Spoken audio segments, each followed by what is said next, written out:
जातिर पिता महात्मा गांधी स्वाधीनतर भारत वर्ष रे आह्वान देइथिले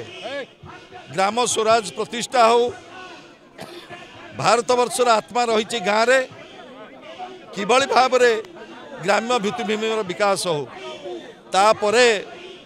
73तम संविधान संशोधन हला से संशोधन अनुसार गणतंत्र क्षमता देला लोक प्रतिनिधि मान को निर्वाचित प्रतिनिधि मान से सरपंच हंतु वार्ड मेंबर हंतु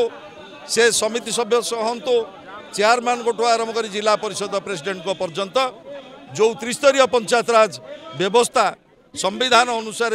निर्वाचित प्रतिनिधि माने निर्वाचित होके आसिले आज नूतन सरकार ये केवल गणतंत्र को हत्या करनी त्रिस्तरीय पंचायत राज व्यवस्था को किभली भाव में हत्या करिछि ताकू आपण माने आज मर्मे मर्मे अनुभव करतुए आमे आज चेतई देवाक चाहूँ ए डबल इंजिन सरकार जो भली भाव में गणतंत्र को हत्या कर जो भली भाव में पंचायत राज व्यवस्था को पंगु करदेवाई चेष्टा करिछि ए चक्रांत विरुद्ध रे बिजु जनता दल आज राजरास्ता लड़ाई करुच्ची ए लड़ाई से दिन पर्यंत चलो जो दिन पर्यंत सरकार ए गणतंत्र विरोधी निष्पत्ति प्रत्याहार न कर।